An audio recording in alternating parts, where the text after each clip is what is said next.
More Than a Little Crush. Chapter 1. The day after my 28th birthday, my mother changed the locks. I knew something was wrong when my key stuck in the deadbolt knot, the usual resistance of a sticky mechanism, but the absolute refusal of metal against metal that doesn't belong. I jiggled it once, twice, then stepped back and stared at the door like it had personally betrayed me. My belongings sat in the driveway like an accusation. 17 cardboard boxes bleeding, Sharpie labels, 3 suitcases I'd used exactly twice since college, and my childhood desk. The one Dad and I had refinished that long weekend when I was 16, both of us covered in wood dust and polyurethane fumes. While he told stories about his own father's stories I'd pretended not to care about, while secretly memorizing every word. The desk sat there now in the brutal August sun, looking smaller than I remembered. More pathetic. Like me. Through the garage's half-open door, I could see my father meticulously reorganizing his tool collection, a job he'd already done last month. His shoulders were hunched in that particular way that meant he was avoiding confrontation, and also that Mom had won whatever argument they'd had about this. Dad? His hand paused over a wrench.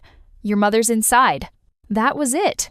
No apology, no explanation, just those 3 words delivered to his pegboard instead of to me. I looked at the kitchen window. The photo collage Mom made for my 18th birthday still hung on the refrigerator. I could see the edge of it, my face repeated in a dozen images like evidence of a life I used to have. 10 years of dinners at that kitchen table, 10 years of coming home to a place that would always take me back. The permanence I'd been counting on had an expiration date after all. My mother was attacking chicken breasts with a knife when I came in, each strike sharp enough to make the cutting board jump. Mom, what's happening? She didn't look up. You're 28 years old, Harper. You have a master's degree in English literature and a job that pays you $62,000 a year. It's time. The specificity of the salary stung. She'd been keeping track. Time for what? To live. The knife came down harder. You come home from work. You eat the food I cook. You do your laundry in my machine using my detergent. You disappear into your childhood bedroom with your laptop. How are you supposed to meet anyone? How are you supposed to become anyone? I'm perfectly fine as I am. You asked me last week if I could make your dentist appointment for you. She finally looked up, and her eyes were bright with something between frustration and heartbreak. You're an adult woman, Harper. You shouldn't need your mother to call your dentist. Heat crept up my neck. I was busy with the Bellevue medical campaign. You've been busy for 3 years, and I've watched you disappear a little more each day. She set down the knife with deliberate care. You don't laugh anymore. Not that surprised laugh you used to have when something genuinely delighted you. You haven't written anything real since college. You're a ghost in your own life. The words landed like physical blows because they were true. I couldn't remember the last time I'd felt genuinely excited about anything. Couldn't remember when going through the motions had become my default setting. You need to struggle, Mom continued, her voice softening. You need to fail and figure things out and discover that you're capable of more than you think. Maybe then you'll actually start living instead of just existing in the margins of your own story. My father materialized in the doorway like he'd been waiting for his cue. There's a truck coming at 6 to help you move. Move where? I don't have anywhere. Bennett said you can stay with him until you find a place. He wouldn't meet my eyes. I already talked to him this morning. Of course he did. My younger brother, 25 years old and somehow more adult than me, with his own apartment in downtown Seattle and his successful software startup and his irritating habit of having his entire life figured out. This is insane. My voice came out smaller than I intended. You can't just kick me out. I can. I am. My mother's expression softened, but she didn't back down. Harper, baby. I love you more than anything in this world, but you've been treading water for 3 years, and I'm tired of watching you drown in slow motion. You need a push. This isn't a push. It's throwing me off a cliff. You'll figure out the parachute on the way down. She touched my cheek with fingers that smelled like raw chicken and lemon. You always do. You just don't believe it yet. The truck arrived at 5:47 p.m., driven by a man who'd clearly done this before and didn't ask questions about the woman sitting on a refinished desk, trying not to cry. I called Bennett from the driveway, watching the sun turn Seattle's skyline orange and gold like the city was on fire. I'm going to kill you for enabling this. Hello to you too, Harper. Keyboard clicks in the background. He was still at the office at 6 p.m. on a Tuesday, because of course he was. How's the eviction going? You think this is funny? I think Mom's been planning this for 2 years, and you've been in denial about it for just as long. The clicking stopped. Look, you can stay at my place as long as you need. I'm out of town until Friday for a conference in Vancouver, but I'll have someone meet you with keys. My stomach dropped with sudden, specific dread. Bennett? Zane's in town. He said he'll meet you at 7. You don't need to bother him. It's not a bother, he offered. Bennett's tone shifted into something I couldn't quite read. Besides, he owes me for helping him move his entire home office last month. Fair's fair. I can manage on my own. Harper, let someone help you. You're homeless and probably haven't eaten anything but stress granola bars since this morning. Zane will be there at 7. Don't make it weird. After he hung up, I sat very still on my childhood desk and tried not to think about the fact that in approximately 45 minutes, I'd be seeing Zane Ellis, while homeless and disheveled, surrounded by physical evidence of my complete failure to launch into actual adulthood. Perfect. Just fucking perfect. Zane arrived at 6:52 p.m. in dark jeans and a charcoal Henley that should have come with a warning label.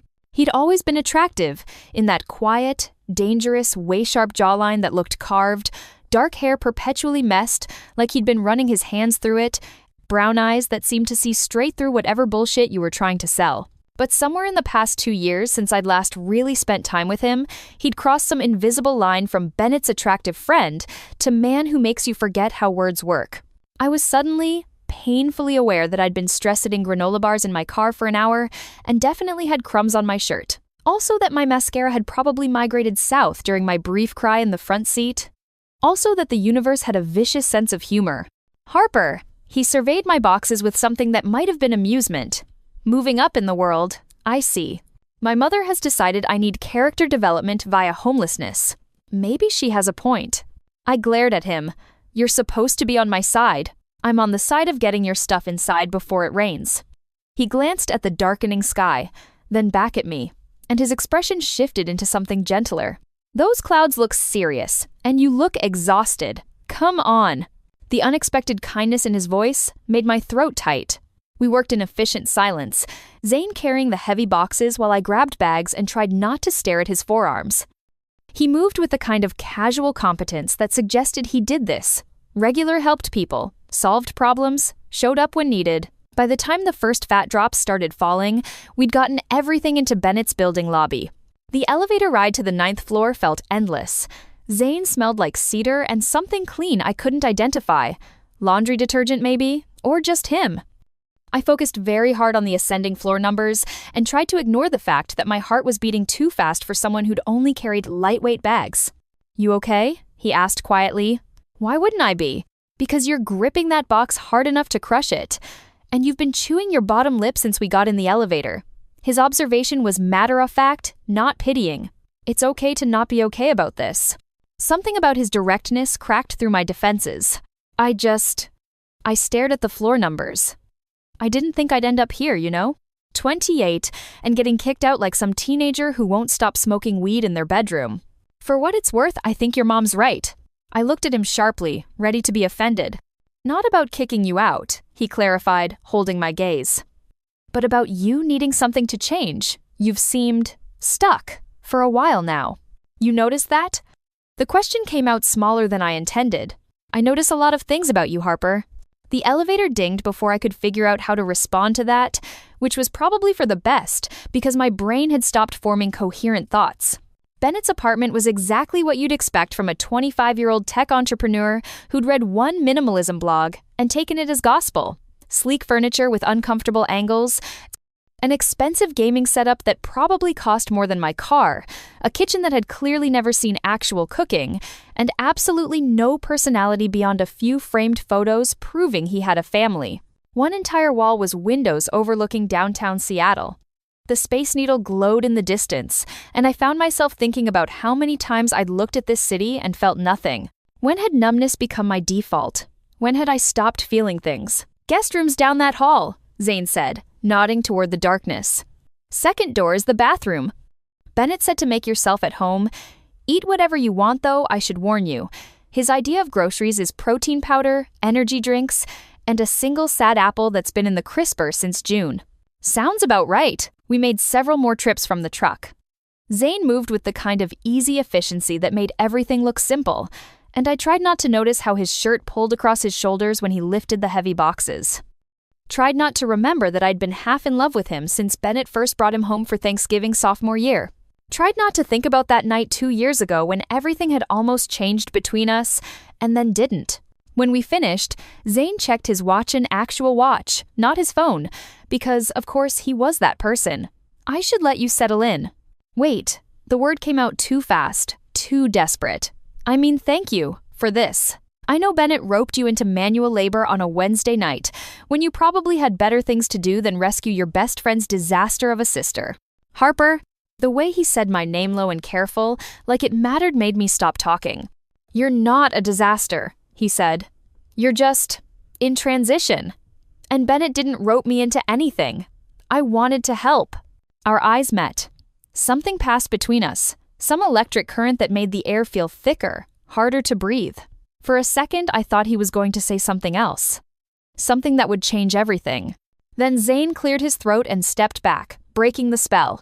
If you need anything, I'm in 916, right next door. Of course he was. Because the universe was written by someone with a cruel sense of humor. Next door? Bennett and I bought in the same building last year. Made sense for the business. He was already moving toward the door, suddenly in a hurry to leave.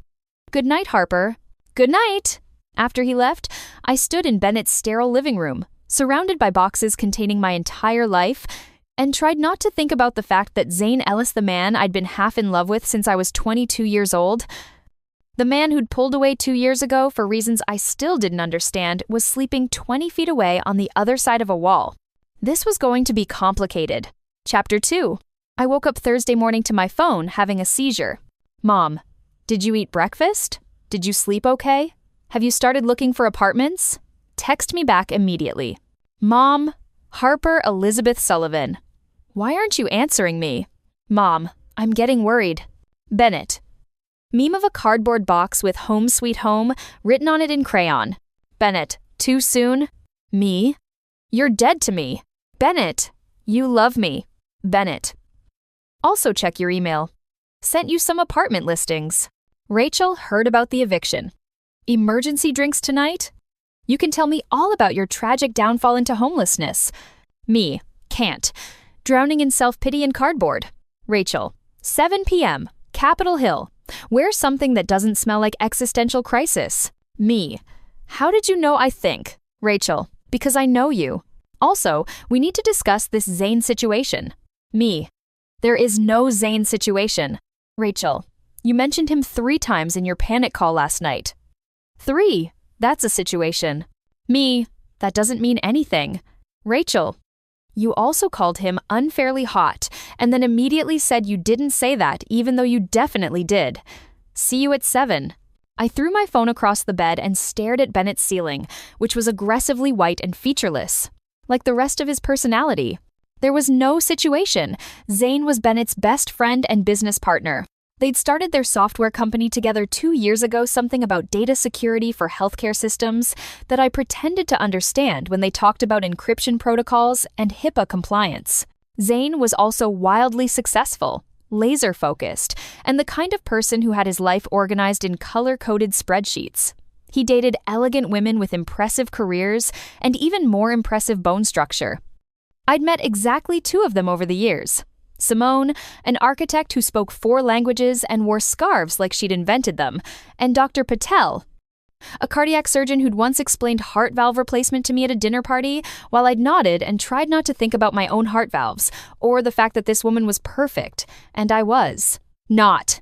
Meanwhile, I was a mid-level marketing manager who'd just gotten kicked out by her own mother, currently living out of boxes in her brother's guest room. The point was, Zane was successful, sophisticated, and settled. I was the human equivalent of a question mark, held together with safety pins and denial. Also, and this was the important part, he'd barely spoken to me for the past 2 years. Ever since that night at Bennett's anniversary party, when I'd done something I still couldn't fully remember. Something that had made everything weird between us. I pushed the memory away before it could take shape and dragged myself out of bed. Work had been deteriorating for months, but I'd been too numb to care. I'd noticed it in small ways at first, the way I'd started checking the clock at 10 a.m., counting down 8 more hours until freedom. The way I'd stopped volunteering for projects, just doing the bare minimum to collect my paycheck. The way I'd sit in meetings about marketing strategies for medical devices I didn't care about, my mind wandering to the half-finished short story saved on my laptop at home, the one I hadn't touched in 6 months. Last week, I'd caught myself doodling in my notebook during a client presentation. Not notes, actual doodles. Little sketches of the Seattle skyline, fragments of dialogue for characters who didn't exist, anything to make the time pass faster without committing the social crime of checking my phone. When had I become this person? When had I given up? So when my boss called me into his office at 10 a.m. Thursday morning, some part of me already knew what was coming. Maybe I'd even wanted it. "Harper, I'm going to be direct." He couldn't look at me, which told me everything. The Bellevue medical account decided to go with an agency instead of in-house marketing. Upper management has decided to restructure the department, and unfortunately, he adjusted his tie. "Your position is being eliminated. You have until end of business today to clear out your desk." The words felt distant, like he was speaking from underwater or from another dimension where any of this mattered. "It's not personal," he continued, still addressing his desk instead of me. "Budget cuts. Last in, first out. Company policy." I'd been there for 3 years. 3 years of campaigns I'd only been half invested in, of pretending to care about product launches for surgical equipment, of slowly becoming a smaller, quieter, more invisible version of myself. Maybe I'd known this was coming. Maybe part of me had been sabotaging it for months, showing up late, turning in work that was fine but not exceptional, slowly checking out without officially quitting. "I understand," I heard myself say. He looked relieved. "Coward." In my car in the parking garage, I sat very still for 5 minutes before calling Rachel. "He fired you?" "Restructured my position." But yeah, basically fired me. That absolute Rachel launched into a string of creative insults that would have made a longshoreman blush. "You know what? Fuck them. You hated that job anyway." "I didn't hate it. Harper, you literally called me crying 2 months ago because you couldn't remember the last time you'd felt excited about anything. You said you felt like you were disappearing. Your exact words. I'm becoming a person I don't recognize, and I don't know how to stop it." The memory hit hard. I had said that, late at night after 3 glasses of wine, sitting in my childhood bedroom at 28 years old, wondering how I'd ended up there. So what do I do now? Now you take the severance, take a breath, and figure out what you actually want instead of what you think you should want. Rachel's voice softened. "Maybe this is the universe's way of kicking your ass in the right direction. You were stuck, babe. Now you're unstuck. Scary but better. My mom kicked me out yesterday. Now I lost my job. If the universe kicks my ass any harder, I'm going to need medical attention. Do you need me to come over? No, I'm okay. I just need to process." After we hung up, I sat in my car for 20 minutes, staring at the cardboard box on my passenger seat. A fake succulent that had somehow died despite being fake. 3 self-help books I'd never read. Getting Promoted, Becoming Confident, Finding Your Passion All Lies, apparently. A coffee mug that said, "I survived another meeting that should have been an email." And at the very bottom, buried like evidence, a stack of short stories I'd printed out years ago. Stories I'd written in college when I still believed I might be a writer someday. When I'd stayed up until 3 a.m. typing because the words wouldn't stop coming. When I'd felt alive. I'd forgotten these were even in my desk drawer. My phone buzzed. "Bennett!" "Heard about the job? You okay?" Me. "How did you already hear about this?" Bennett. "LinkedIn is a snitch." Also, Jennifer from your office posted about sending you off with love and light with 7 prayer hand emojis. Me. "Of course she did." Bennett. "So, you okay?" Me. "Honestly, I don't know. I feel like I should be more upset than I am." Bennett. "Maybe that's your answer right there." Bennett. "Come to the office. Let's get lunch. My treat." Me. "Aren't you busy saving the world with healthcare data encryption?" Bennett. "Never too busy for my unemployed homeless sister." Me. "I hate you." Bennett. "You love me? Come on." Zane's buying. My stomach did something complicated and inconvenient at the mention of Zane's name, which was ridiculous. I was 28 years old, not a teenager with a crush. Except I'd had a crush on Zane Ellis since the day Bennett brought him home for Thanksgiving sophomore year, and apparently 2 years of careful distance hadn't changed that at all. Fuck! Bennett and Zane's office was in a converted warehouse in Sodo, all exposed brick and industrial fixtures, and the kind of calculated cool that made you feel immediately underdressed. There were maybe 15 people working when I arrived, all young and intense, staring at multiple monitors like they were decoding the secrets of the universe, instead of just writing code. Bennett met me at the door with a hug that lasted longer than usual. "You look terrible." "Thank you. That's exactly what I needed to hear right now. I mean it affectionately. Come on. Zane's finishing a call, then we're getting Thai food and forcing you to talk about your feelings. I'd rather die." "Not an option. You're stuck with us." He led me to a conference room with floor-to-ceiling windows overlooking Elliott Bay. The water was gray today, choppy with wind. The Space Needle was visible in the distance, and I thought about how I'd looked at it this morning from Bennett's apartment, feeling nothing. When had I stopped feeling things? "So," Bennett said, sitting across from me at the long table. "Talk to me. What's really going on? What's there to talk about?" "I got laid off. I'm unemployed. I'm living in your guest room like a teenager who got knocked up. My life is going great. First of all, you got laid off, not fired. There's a difference. Being laid off isn't about you being bad at your job." He pulled out his phone. "Second, you hated that job. Want me to scroll through 2 years of texts where you complained about how soulless it was? Because I've got receipts." "Please don't." "Then admit it. You hated it."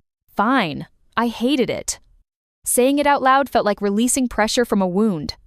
I hated every second of it. "Happy now?" "Not happy. Relieved." Bennett leaned forward. "Harper, why are you upset about losing something you hated?" "Because I'm 28 years old, and I have no idea what I'm doing. Everyone else has figured it out. You and Zane have the company. Rachel's a senior editor at a publishing house. Mom and Dad have their whole retirement planned out in a binder with color-coded tabs. And I'm just floating. Directionless. A ghost." Bennett reached across the table and squeezed my hand. "You know what I think? I think you've been so busy trying to figure out the right path that you forgot to figure out your path. You're always worried about what everyone else thinks, what everyone else wants, whether you're meeting some imaginary standard of adulthood. When's the last time you did something just because you wanted to, not because you thought you should?" Before I could answer, the door opened. Zane walked in carrying coffee and Thai food, his tie loosened and jacket gone, sleeves rolled up to reveal forearms that I absolutely should not be noticing at a time like this. His eyes found mine immediately, and there was something in his expression concern, yes, but also a softness that made my chest ache. "Heard you had a rough morning," he said, setting the food down with careful precision. "News travels fast in the Seattle tech scene. Small world. Smaller internet." He took the seat next to Bennett, directly across from me, and his full attention felt like standing under a spotlight. "How are you holding up?" And I want the real answer. Not the "I'm fine" deflection you've perfected. The fact that he'd called me out so directly should have annoyed me. Instead, it felt like relief, like someone finally giving me permission to stop pretending. "I don't know," I admitted. "I should be panicking. I should be terrified. But mostly I just feel empty. Like I've been running on autopilot for so long that I forgot there was supposed to be a destination. I forgot I was supposed to want something." Zane slid a coffee across the table to me. "Vanilla latte, extra shot, light foam. Still your order?" I stared at the cup, my throat suddenly tight. "How did we haven't gotten coffee together in 2 years?" "I remember a lot of things, Harper." The way he said it quiet, almost careful, loaded with meaning I was afraid to examine made something flutter dangerously in my chest. Bennett's eyes bounced between us with an expression I couldn't quite read, but he didn't comment. Just pulled out his phone like we were in a business meeting. "So," Zane continued, "all business now. Let's make a plan. First question, are you going to look for another marketing position, or do you want to pivot into something else?" "I don't know." "Okay, we'll come back to that." He was taking notes on his phone. Second question, living situation. Are you actively apartment hunting, or are you planning to stay with Bennett longer term? "I should be apartment hunting." "That's not what I asked." Zane's voice was gentle but firm. "What do you want? Not what you think you should want, not what's practical or expected. What do you actually want? I looked between Themmy brother and his best friend, both watching me with concern and patience, and something that felt almost like belief. Like they could see a version of me I'd forgotten existed. I want to stop feeling like I'm waiting for my life to start, I said quietly. I want to feel excited about something. Anything. I want to wake up and actually want to get out of bed, instead of just going through the motions, because that's what you're supposed to do. Silence settled over the table. Then Bennett leaned forward, his expression serious. So, let's figure out what excites you. I don't know what excites me anymore. I don't even know who I am anymore. Yes, you do. His voice was certain, unshakable. When you were in college, before you declared marketing as your major, because it was practical and had good job prospects, what were you actually interested in? What made you lose track of time? Bennett, that was 10 years ago. Harper. I sighed, feeling exposed and vulnerable and tired of pretending. Writing. I liked writing. You were incredible at it, Bennett said. You won that state journalism award sophomore year. You had that blog that got picked up by 3 different sites. You wrote constantly stories, essays, that whole manuscript you never showed anyone because you were convinced it wasn't good enough. You only stopped when he paused. When you graduated and decided you needed a real job, Zane was watching me carefully, like I was a puzzle he was trying to solve. Do you still write? Sometimes. In journals. Nothing serious. I felt defensive suddenly, raw. It's not practical. You can't make a living as a writer unless you're one of the lucky few, and I'm not. I'm just... Says who? Zane's intensity caught me off guard. Who told you that you weren't good enough to try? No one had to tell me. It's just reality. It's fear. He interrupted, and his voice was sharp enough to cut. And I get. Fear is easier than risk. But Harper, you just lost your job at a place you hated. You have severance. You're living rent-free for now.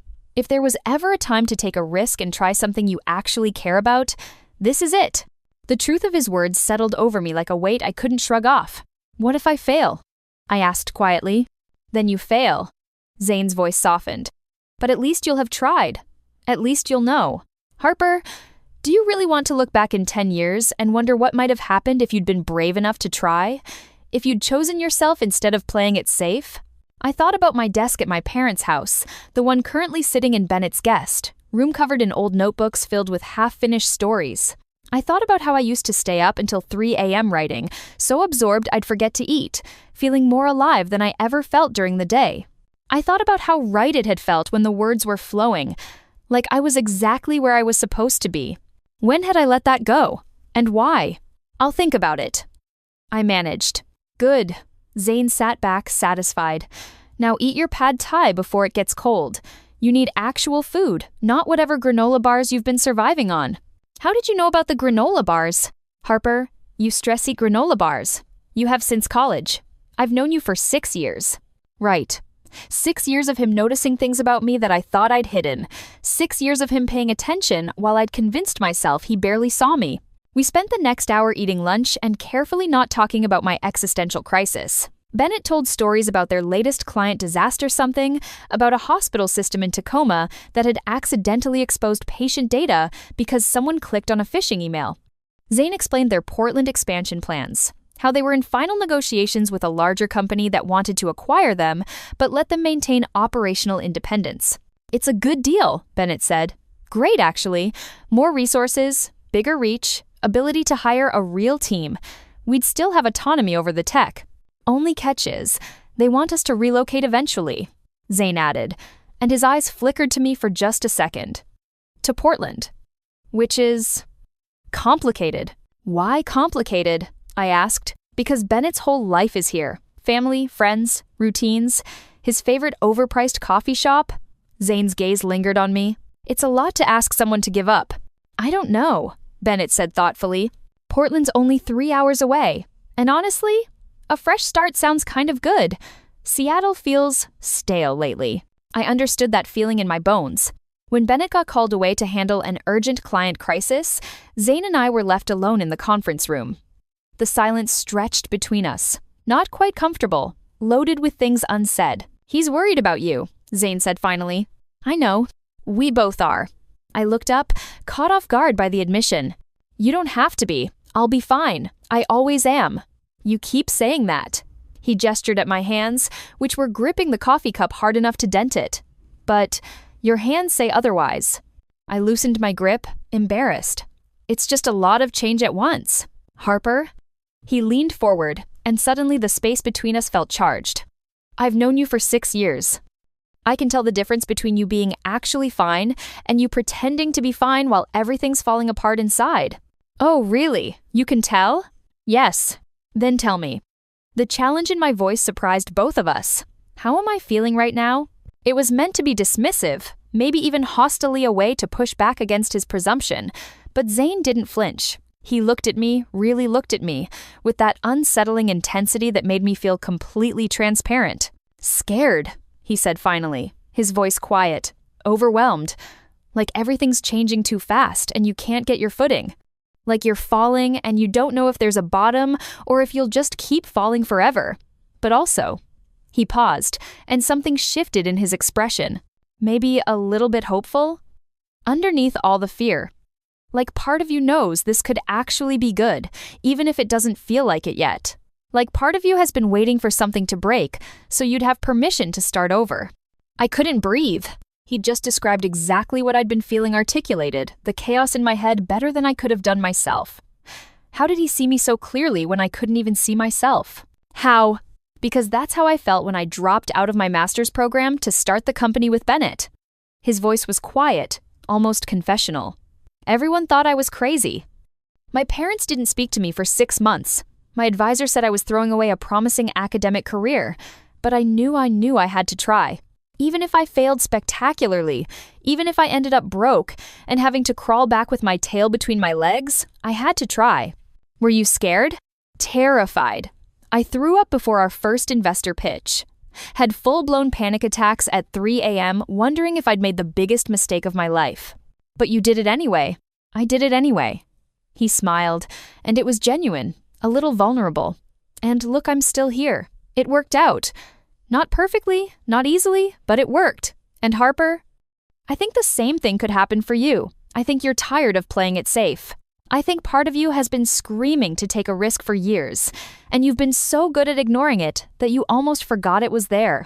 My throat was tight with emotion I couldn't name.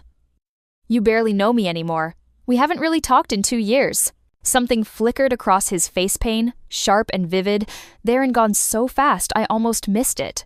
That's not because I didn't want to, he said quietly. The words hung in the air between us, heavy with meaning I wasn't ready to examine. Not here, not now, not when I was already feeling too raw and exposed. Zane! I'm just saying. He stood abruptly, putting physical distance between us like he'd revealed too much. You're more capable than you think, stronger than you realize. And you deserve to do something that makes you happy, instead of just something that looks good on paper, or makes your family proud, or checks some imaginary box of what a successful adult is supposed to be doing at 28. Before I could respond, Bennett burst back through the door. Crisis averted. Turns out Carl just needed to restart his computer. Classic Carl. He looked between us, and I saw something shift in his expression, a flicker of awareness, quickly masked. Everything okay in here? Fine, I said, standing too quickly. My chair scraped loudly against the floor, the sound jarring. I should actually go. Let you guys get back to work. Harper, Zane started. Thank you for lunch. Really, I appreciate it. I grabbed my bag, avoiding his eyes. I'll see you guys later. I was out the door before either of them could stop me. In the elevator, I pressed my back against the wall and tried to slow my racing heart, tried to process what had just happened. The way Zane had looked at me, the things he'd said. That loaded confession. That's not because I didn't want to. What did that mean? My phone buzzed. Zane? You okay? Me, fine. Zane, you left your coffee. Me, keep it. Zane, Harper. Zane, talk to me. But I didn't know what to say. Didn't know how to explain that the way he'd looked at me in that conference room had cracked something open inside me, something I'd been carefully keeping sealed for years. So I didn't respond. Instead, I drove back to Bennett's apartment and spent the rest of the afternoon aggressively applying to jobs I didn't want, looking at apartments I couldn't afford, and generally trying not to think about Zane Ellis and the way he'd said my name. I failed at all of it. Chapter 3. Book club that night was exactly as excruciating as expected.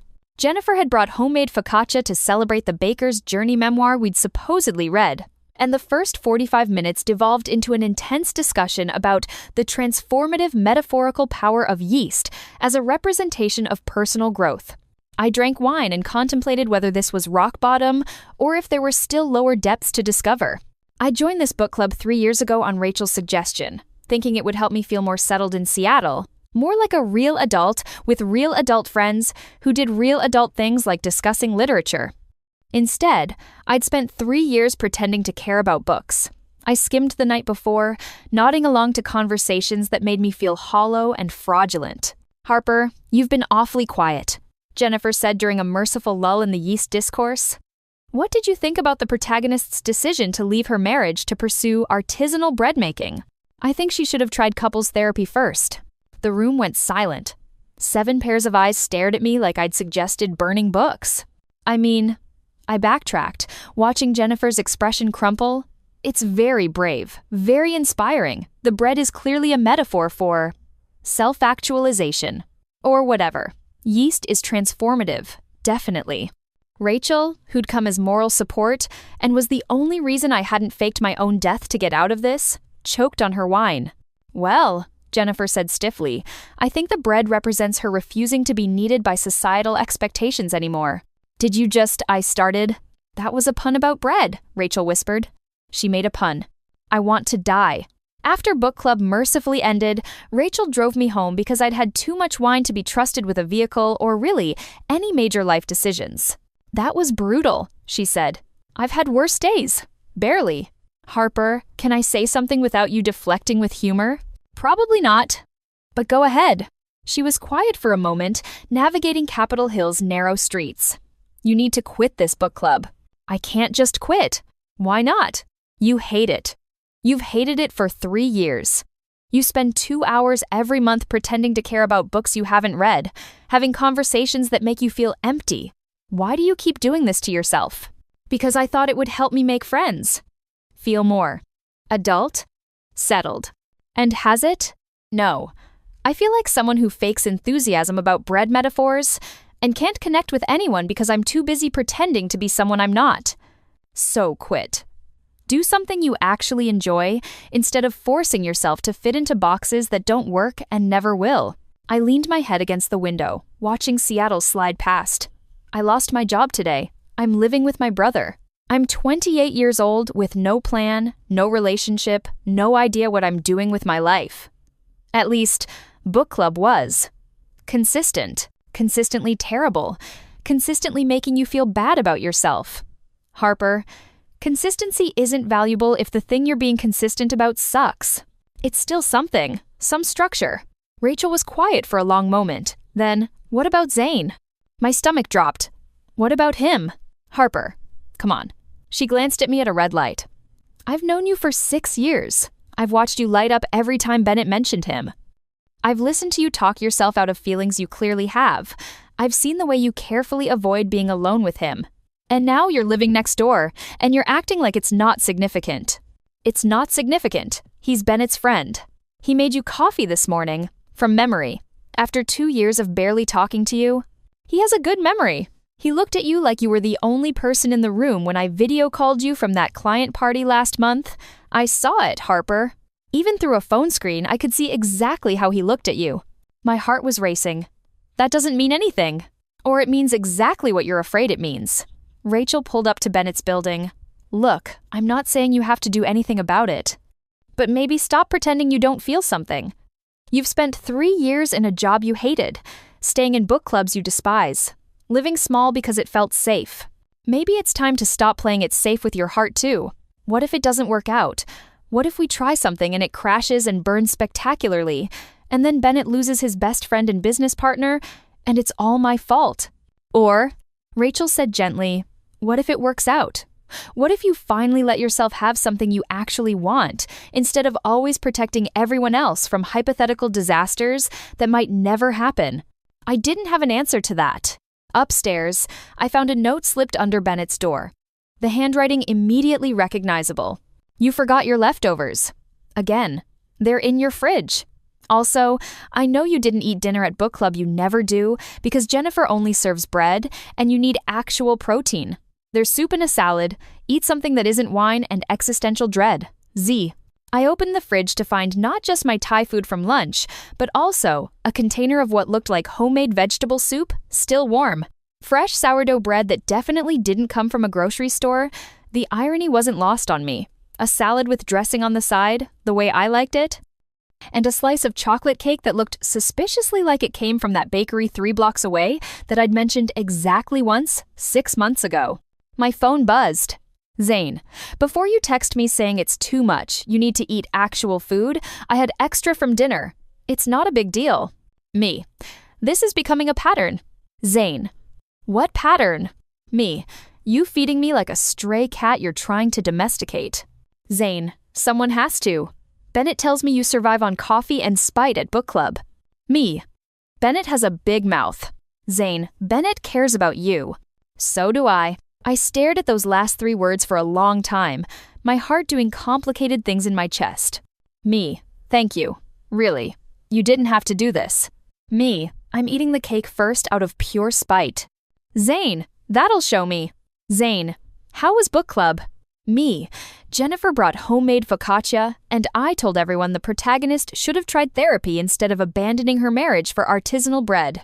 Zane, how did that go over, Ips? Me, about as well as you'd expect. I think I'm officially the villain of book club. Zane, maybe it's time to quit bread club. Me, it's called book club.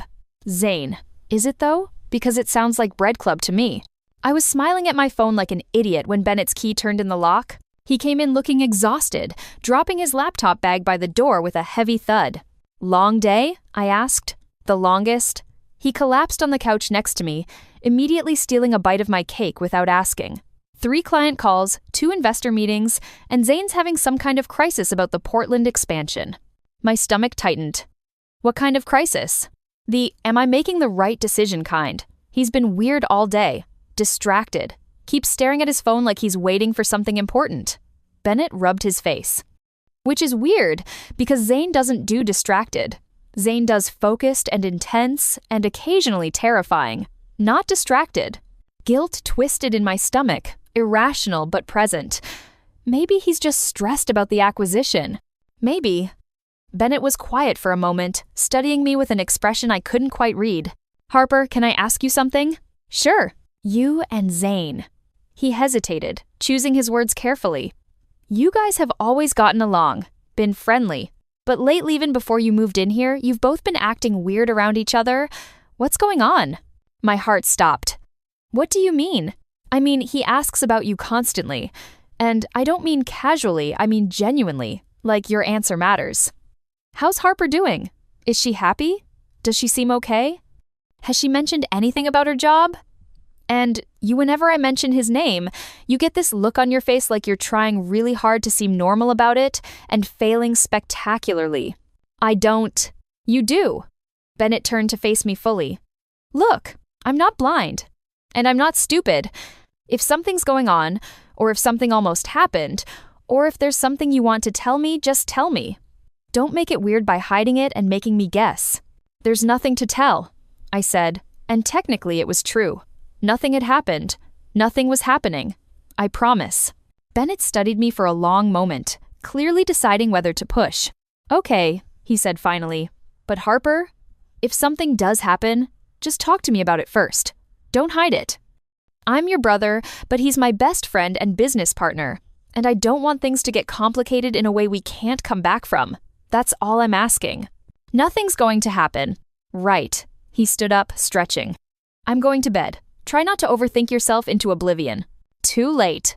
After he left, I sat alone in the dark living room, eating chocolate cake and trying not to think about Zane down the hall, 20 feet away on the other side of a wall.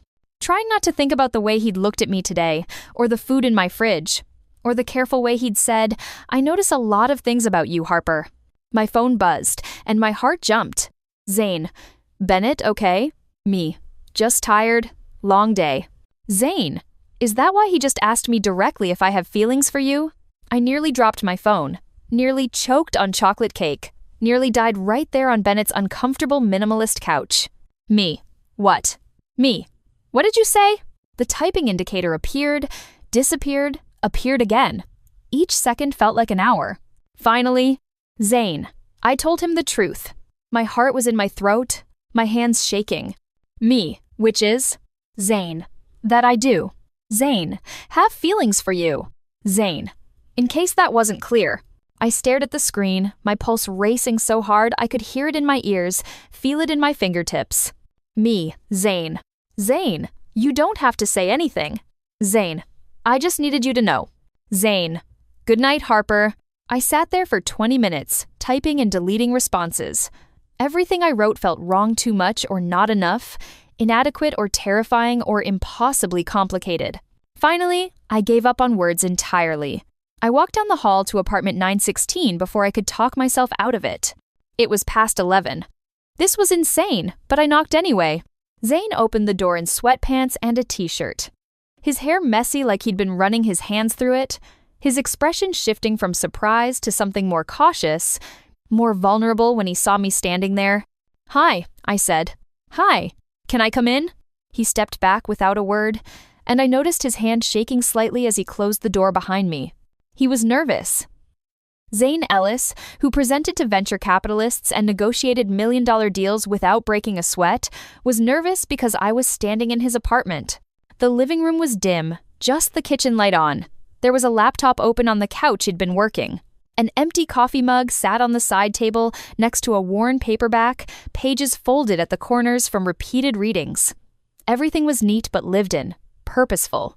It was so completely him that my chest ached. Sorry, I know it's late. Harper. He closed the door behind me with a soft click. It's fine. What's going on? I turned to face him, my heart hammering hard enough to hurt. You told Bennett you have feelings for me. I did. Why? Because he asked directly, and I'm tired of lying. His voice was steady, but I could see the tension in his shoulders, the careful way he was holding himself. I'm tired of pretending I don't notice every time you walk into a room. Tired of acting like I don't remember exactly how you take your coffee, or that you hate mornings, or that you chew your bottom lip when you're thinking. Tired of pretending I haven't been half in love with you since Bennett first brought you to meet me 6 years ago. The confession hung between us, raw and honest and absolutely terrifying. How long? I whispered. He knew exactly what I was asking. Since the beginning, he said quietly. Since that first Thanksgiving when you threatened to poison my food if I didn't take your side against Bennett about whether Die Hard was a Christmas movie. Since every time you showed up at our apartment with terrible straight-to-Netflix movies and good takeout. Since every conversation where you actually listened instead of just waiting for your turn to talk. Since he stopped, shook his head. It doesn't matter. The point is, I do. I have. For a very long time. Then why? My voice cracked. Why did you pull away? 2 years ago, everything changed. You just stopped. Stopped texting. Stopped hanging out. Barely talked to me when we were in the same room. I thought I'd done something wrong. Pain flashed across his face, sharp and vivid. You didn't do anything wrong, Harper. I did. What are you talking about? He ran a hand through his hair, making it stand up at odd angles, looking anywhere but at me. Do you remember Bennett's anniversary party for your parents? 2 years ago, early June? I nodded slowly. The memory was hazy. I definitely had too much wine that night, more than usual. You came back to the apartment after. Everyone else had left or was passed out. Bennett was already unconscious in his room. You were tired, a little drunk, and you asked if you could crash on our couch. His voice was strained now, like the words physically hurt. I said yes. Got you water, aspirin, a blanket, made sure you were okay, and then you grabbed my hand before I could leave. Said you wished things were different. Ice spread through my chest, cold and sharp. Different how? You said you wished I wasn't Bennett's friend. That the circumstances were different. That everything wasn't so complicated. He finally looked at me, and his eyes were full of old hurt, carefully preserved. Because if they were, you said if circumstances were different, you'd want to see if there could be something between us. And then you asked me to stay with you, said you didn't want to be alone. Oh God, oh fuck. I don't remember that. I know, that's the problem. His laugh was bitter, broken. I stayed. Sat on that couch next to you all night. Terrified to move in case I woke you up or did something I couldn't take back? Spent hours trying not to read too much into words you probably wouldn't even remember, trying to figure out what the hell I was supposed to do with this information. Zane, the next morning, you were gone before I woke up. Just vanished. And when I saw you the following week at Bennett's birthday dinner, you acted like nothing had happened. Laughed at his jokes, asked about my weekend, completely normal. So I figured either you didn't remember or you regretted it. Either way, the message was pretty fucking clear. So you distanced yourself. I had to. His voice cracked slightly, and I saw him fight to control it, because every time I saw you after that, all I could think about was what you'd said, what you might have meant. Whether you'd meant it at all, or if it was just drunk rambling. And I couldn't. He stopped, composed himself with visible effort. I couldn't keep pretending I didn't feel something when you clearly didn't feel the same way. It was easier to just pull back, create distance. Protect myself before I did something stupid like tell you the truth and ruin everything. I was going to cry, actually going to fall apart right here in his living room. Zane, I don't remember saying any of that, but if I did, I took a shaky breath. If I said it, drunk or sober, I meant it. Because I've had feelings for you since the day Bennett introduced us in that dorm room. Since you didn't laugh when I was being defensive and obnoxious about the Die Hard thing. Since you included me in everything like I mattered, like I wasn't just Bennett's annoying older sister. Since you looked at me like I was actually interesting instead of just there. His expression shifted disbelief, bleeding into hope, bleeding into something almost painful to witness. You. Yes. For 6 years? Give or take. Maybe longer. It's hard to pinpoint exactly when noticing you became wanting. You became trying desperately not to want you. Harper. He took a step toward me, then stopped. Like he didn't trust himself to get closer. Why didn't you say anything? Because you're Bennett's best friend. Because you were building a life together, the company. This building, everything. Because I was scared that if I said something and you didn't feel the same way, I'd lose you both. And if you did feel the same way and it didn't work out, and you two couldn't work together anymore, I'd still lose you both, and it would be all my fault. I wiped at my eyes, frustrated by the tears. So I just carried it alone. Pretended it wasn't there. Dated other people who didn't matter because they weren't you, and that made it easier. Jesus, Harper. He closed the distance between us in 2 strides, and suddenly we were inches apart. We're idiots. Complete idiots, I agreed, my voice breaking. Absolute fucking morons. The worst. We were close enough now that I could see the gold flecks in his brown eyes, the small scar above his left eyebrow from a skateboarding accident when he was 12, the way his chest was rising and falling with unsteady breaths. So what do we do now? I whispered. Zane raised his hand slowly, giving me time to pull away, giving me an out. When I didn't move, he cupped my face, his thumb brushing my cheekbone with a gentleness that made my breath catch. Now, he said, his voice rough and low. I'm going to ask you something, and I need you to answer honestly. No deflection, no humor, no protecting anyone but yourself. Okay, do you want this? His eyes searched mine. Not what Bennett wants, not what's logical or safe or uncomplicated. Do you want this? Want me? Because Harper, I need to know if this is real for you or if you're just... I kissed him, cut him off mid-sentence because I couldn't listen to him, doubt this for one more second. Couldn't stand the uncertainty in his voice when the answer was so fucking obvious. He made a sound of surprise that turned into something else entirely as his arms came around me, pulling me closer. The kiss wasn't careful or tentative, it was 6 years of wanting poured into a single moment. Desperate and claiming, and absolutely right. I grabbed his shirt, pulling him closer, and he made a low sound in his throat that sent heat straight through me. His hands slid into my hair, tilting my head back so he could kiss me deeper. And I'd never been kissed like this before. Like I was essential. Like he'd been starving for this. We stumbled backward until I hit the wall. Zane braced his hands on either side of my head, pulling back just enough to look at me. His breathing was ragged, his eyes dark. Harper, my name sounded wrecked coming from him. If we do this, if we really do this, there's no going back. You understand that? I don't want to go back. Bennett, we'll figure it out. Together. It might get messy. Complicated. Zane, I pulled him back down. It's already complicated. At least this way, it's complicated and honest.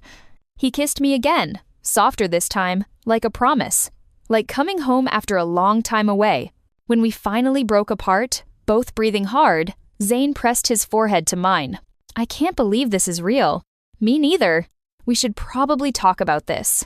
Make a plan. Figure out how to tell Bennett without him losing his mind. Zane? Yeah? Shut up and kiss me again. He grinned that devastating, rarely seen smile that made my knees weak. Yes, ma'am. We stayed like that for a while, making up for lost time, learning the shape and taste of each other.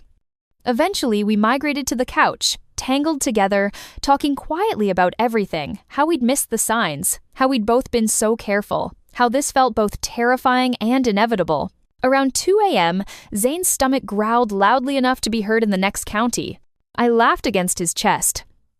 Did you eat dinner? Got distracted. He looked sheepish. There was this text message that kind of derailed my entire evening. Oh, really? Important message? Life-changing, actually. I kissed him again because I could, because he was mine, because I didn't have to hide it anymore. Come on, I said, standing up and pulling him with me. Let's make grilled cheese. At 2 a.m.? You're the one who's hungry. Fair point. We made sandwiches in his kitchen, bumping into each other on purpose, stealing kisses between flipping bread. It was domestic and easy, and felt more right than anything had felt in years. Harper, Zane said, as we ate at his kitchen island. For the record, I'm really glad your mom kicked you out. I laughed, almost choking on my sandwich. Me too. Think she planned it? Honestly, knowing my mother, probably. She's diabolical like that. This has her fingerprints all over it. Remind me to send her a thank you card. Absolutely not. Her ego doesn't need any more encouragement. We finished eating and cleaned up, and I should have gone back to Bennett's apartment. Should have given us both time to process this, to figure out what came next. But I didn't want to leave. Didn't want this night to end. Stay, Zane said quietly, reading my mind like he always did. Just to sleep. I just want you here. Okay. He lent me a t-shirt that smelled like him. I brushed my teeth with a spare toothbrush he pulled from a drawer still in its packaging, and I wondered if he'd bought it, hoping for this, hoping I'd end up here someday. We climbed into his bed like it was the most natural thing in the world. Zane pulled me against his chest, his arms wrapped around me, and I'd never felt safer or more seen. This is real, right? I whispered into the dark. I'm not dreaming? It's real. He kissed the top of my head. I promise. Good. Harper? Yeah? I love you. The words settled over me like grace, like coming home. I love you too. I fell asleep listening to his heartbeat, finally exactly where I was supposed to be. Chapter 4. I woke up to sunlight streaming through unfamiliar windows, and Zane's arm around my waist, his face buried in my hair, his breathing slow and even against my neck. For a moment, I just lay there, cataloging details. The weight of his hand splayed across my stomach, the warmth of him against my back. The faint smell of his laundry detergent mixed with something that was just him. The small stack of notebooks on his nightstand graph paper inside, the kind he used for sketching out code architecture. The framed photo on his dresser of him and Bennett at their company launch party, both grinning like idiots who'd just gotten away with something. Last night had actually happened. Holy shit! I should have panicked. Should have spiraled about what this meant, how we'd navigate Bennett's reaction, whether we were moving too fast. But instead, I just felt happy. Quietly, genuinely happy in a way I hadn't felt in years, maybe ever. Zane stirred behind me, his arm tightening around my waist. Morning, he mumbled, his voice rough with sleep in a way that did dangerous things to my insides. Hi. You stayed. You asked me to. I was half convinced I'd dreamed the whole thing. His lips brushed my shoulder. Wake up to find you gone and realize it was all wishful thinking. Not a dream, definitely real. Good. We lay there in comfortable silence, neither of us wanting to move, to let reality intrude. But eventually, inevitably, my phone started buzzing violently on the nightstand. I grabbed it to find 17 messages in various group chats. Bennett. Harper, where are you? Bennett. Your door's locked and you're not answering. Bennett. Getting legitimately worried now. Rachel. Maybe she's just sleeping in? Bennett. It's 9 a.m. Harper's internal clock wakes her at 6:45 every day, like she's in the military or a cult. Something's wrong. Rachel, that's actually a good point. Bennett. Harper, I swear to God. If you don't answer in 5 minutes, I'm calling the police. Rachel, dramatic much? Bennett, my sister is missing. The last message was from 3 minutes ago. Shit. I sat up, showing Zane the phone. Bennett's freaking out. Zane read the messages, his expression shifting from amused to concerned. We need to tell him. Right now? While I'm wearing your t-shirt and clearly haven't been home all night? He's about to file a missing persons report. So, yeah, probably now. He was already getting up, pulling on sweatpants. Besides, Harper decided to do this. To be honest, might as well start immediately. How do we tell him? Hey, good morning. Surprise. I'm in love with your best friend, and also I spent the night in his bed? Maybe with slightly more tact than that. Zane pulled me to my feet, but honestly, that covers the main points. Despite everything, I laughed. We got dressed me in last night's clothes, which was going to make this incredibly obvious, and stood at Zane's door for a long moment before opening it. Hey, Zane said, catching my hand. Whatever happens, we're in this together, okay? Okay. I mean it, Harper. Bennett's my best friend, but I'm not giving you up. Not now that I finally have you. Something in my chest expanded painfully. I'm not going anywhere. He kissed me soft and quick and sweetened. Then we walked down the hall to face whatever came next. Bennett was pacing his living room like a caged animal, phone in hand, looking like he hadn't slept. When the door opened and he saw us standing together, my hand in Zane's, my hair a mess, wearing yesterday's clothes, she stopped mid-stride. Oh, just that. One syllable containing an entire conversation. Silence stretched between us, thick and loaded. Bennett, I started. How long? It wasn't angry, just tired. Resigned, maybe. Technically, since last night, Zane said carefully, his thumb rubbing circles on my hand. But we need to explain. Do you love her? The question was so direct it felt like a punch. Bennett's eyes were fixed on Zane, his expression unreadable. Zane didn't hesitate. Yes. And you? Bennett looked at me. Yes. More silence. Then Bennett walked over to his coffee maker and poured himself a cup with shaking hands. He took a long drink before speaking, his back to us. Okay, he said finally. Okay, I repeated, not daring to hope. I asked Zane yesterday if he had feelings for you. He said yes. I asked if he was going to do anything about it. He said he didn't know. Bennett took another drink, still not turning around. Guess he figured it out. You're not mad? Zane asked, and I could hear the disbelief in his voice, the fear he was trying to hide. Mad? No. Bennett finally turned to face us. I'm exhausted because I didn't sleep at all. I'm annoyed that you let me panic for an hour, thinking my sister was lying dead in a ditch somewhere. And I'm definitely going to mock you both relentlessly for being oblivious idiots for 6 years. He looked between us, his expression softening. But mad? No. You're both adults. You clearly care about each other. And honestly, I saw this coming from a mile away. You did? We said in unison. Harper. You've been in love with him since college. You think I didn't notice you accidentally showing up at our apartment every Sunday with bagels? Or how you insisted on driving 2 hours to bring Zane soup when he had the flu, even though you hate driving in snow? You're not as subtle as you think. He turned to Zane. And you, dude?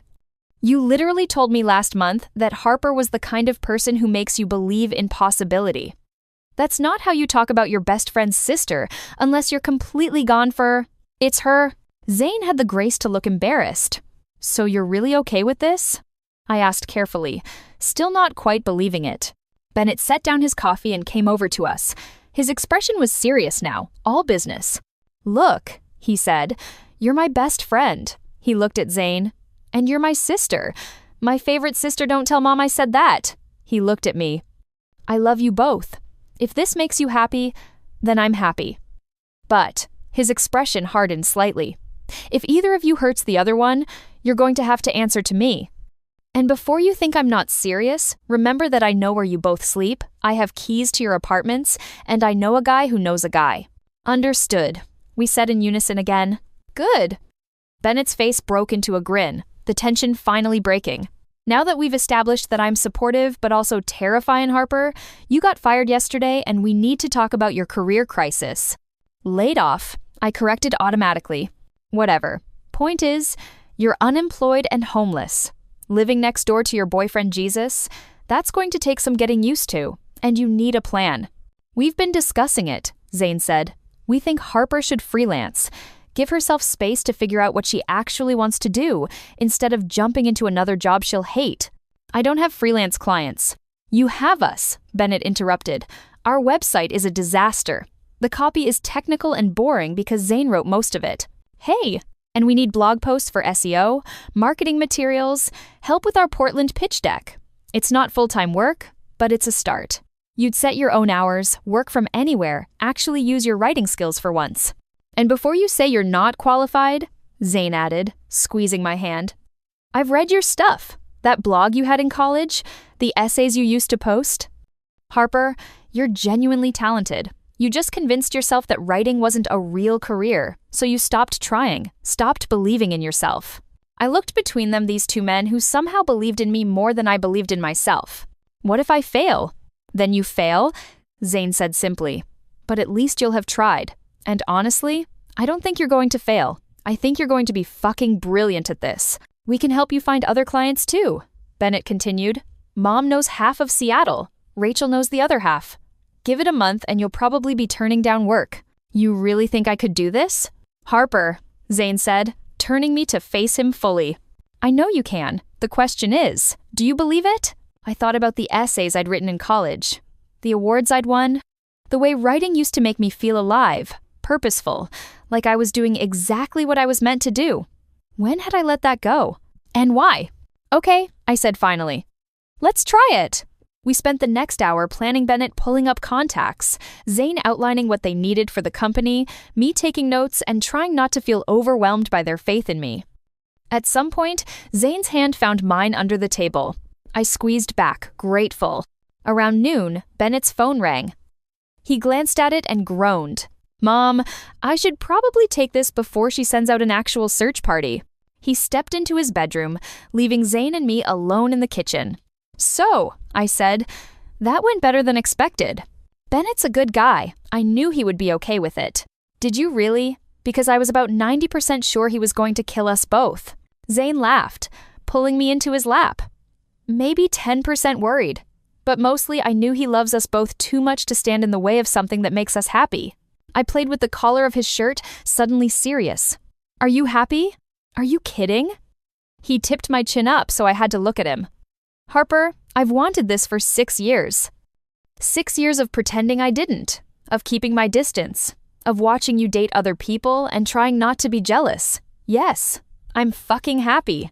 I'm so happy I don't know what to do with it. Me too, I admitted. It's almost scary how happy I am. Like I'm waiting for the other shoe to drop. No shoes dropping. Just us, figuring it out together. He kissed me softly. That okay with you? More than okay. Bennett returned, looking bemused. That was Mom. She wants to know if you've sorted yourself out yet, whatever that means. What did you tell her? That you're figuring it out. Also fair warning, she wants all of us to come for dinner tomorrow night, including Zane. I think she's planning something. Zane and I exchanged glances. Should we be worried? I asked. With Mom? Always, Bennett said seriously, but especially when she uses the phrase family dinner with that particular tone. That's code for I'm going to meddle in your lives whether you like it or not. Great. Love that for us. On the bright side, she makes that pot roast you love. That is a significant bright side. After Bennett left for the office to handle a client emergency, Zane pulled me back into his lap on the couch. Hi, he said. Hi yourself. So, we have a few hours before I have to go in too. Any ideas on how to spend them? I pretended to think about it. We could work on your website copy. We could. Or we could outline your blog strategy. Or I kissed him, slow and deep. We could do this instead. I strongly prefer that option. We spent the afternoon on his couch, making up for 6 years of not touching, not kissing, not having. At some point, I dozed off with my head on his chest, lulled by his fingers running through my hair and the steady rhythm of his heartbeat. I woke up to him watching me with the softest expression. What? I asked sleepily. Nothing. Just happy. Really fucking happy. Me too. Harper? Yeah? I love you. It was the first time he'd said it while I was fully awake and coherent. The words settled over me like a blessing. I sat up so I could look him in the eye properly. I love you too. So much, it's actually terrifying. His smile was like sunrise, beautiful and inevitable. We ordered pizza for dinner. Pineapple on pizza was correct, and Zane was wrong. But I'd let him be wrong because I loved him. We worked on actual website copy, arguing good-naturedly about tone and whether technical jargon was necessary. It wasn't. I won that argument too. We existed together in a way that felt both brand new and like we'd been doing it forever. Around 9 p.m., Bennett came home looking exhausted. Crisis averted? I asked. For now. He collapsed on the couch next to us, eyeing the pizza box. Please tell me you saved me some. In the fridge. But it has pineapple on it because Harper is a monster. You're both monsters, Bennett said, but he was grinning. This is going to be weird, isn't it? You two being together? Probably, Zane admitted. Good, weird, or bad weird? Too early to tell. Ask me again in a week. Fair enough. Later, as I was getting ready for bed in my own room, because Bennett made pointed comments about appropriate boundaries and thin walls, my phone buzzed. Zane, good night. Me, good night. Zane, I miss you already and you're literally 20 feet away. Me, you're clingy. It's cute. Zane, you love it. Me, I really do. Zane, get some sleep. Tomorrow we tell your parents? Me, terrifying. Zane, we'll survive it. Together. Me, promise? Zane, promise. Love you. Me, love you too. I fell asleep smiling, finally feeling like my life was actually starting instead of just happening to me while I watched from the sidelines. Chapter 5. My mother opened the door Friday evening already talking, which was never a good sign. And I told your father, I said, Harper needs structure. She needs a push. She's been coasting too long on comfortable choices. Oh. She stopped mid-sentence when she saw Zane standing next to me and Bennett, her expression shifting into something delighted and calculating. Zane! What a lovely surprise. Come in, all of you.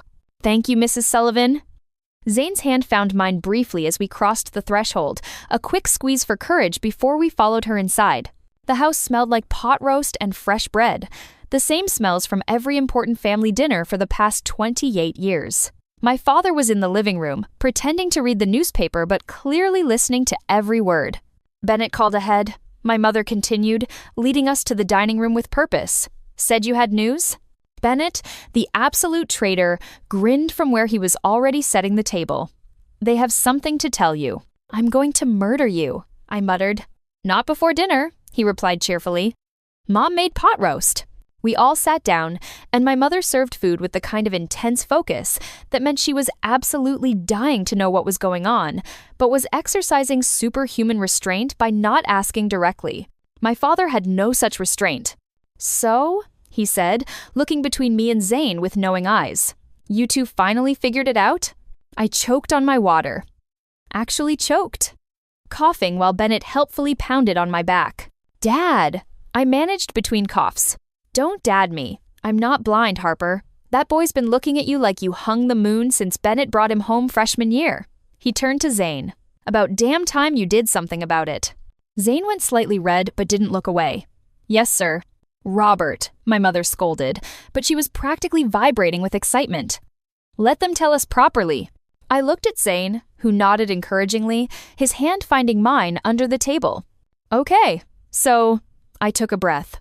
Zane and I are together, dating, in a relationship, as of Wednesday night. Officially. Silence descended over the table.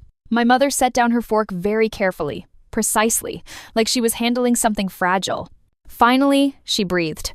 Mom, do you have any idea how many family dinners I've sat through watching you two dance around each other like idiots? How many times I've had to physically restrain your father from saying something? She turned to Zane, her expression softening. How long have you had feelings for my daughter, Zane? Since the first time I met her, Mrs. Sullivan, Zane admitted. Maybe before that, if that's possible. It feels like I've loved her forever. My heart did something complicated and wonderful in my chest. My mother turned to me, her eyes bright. And you? 6 years, I said quietly. Give or take. Maybe longer. It's hard to pinpoint exactly when it happened. 6 years. My mother shook her head, but she was smiling. Harper Elizabeth Sullivan, you have been silently pining for this wonderful man for 6 years and didn't tell anyone? I told Rachel. Rachel doesn't count. She's legally obligated to keep your secrets. Mom turned back to Zane, her expression turning serious. You know she can't fold a fitted sheet to save her life, right? And she's terrible at mornings. And she stress bakes at 2 a.m. when she's anxious, which means you'll wake up to find 17 muffins cooling on every available surface. Mom! I protested weakly, but Zane just smiled, genuine and warm. I know. I know she takes her coffee with an extra shot and light foam. I know she chews her bottom lip when she's thinking and gets defensive when she's scared. I know she's brilliant and kind and so much stronger than she thinks she is. I know all of it, Mrs. Sullivan, and I love all of it. The table went quiet. My mother's eyes were suddenly bright with tears. Well then, welcome to the family, Zane. My father raised his wine glass, grinning like he'd won a bet. Told you this would happen eventually. Welcome, son. Dad, we've been dating for 3 days. I'm aware. I'm also aware that I've never seen you look at anyone the way you look at him, and I've never seen him look at anyone but you. Period. He took a drink. 3 days, 3 years, 30 years doesn't matter. I know how this ends. How what ends? I asked, though I suspected I knew.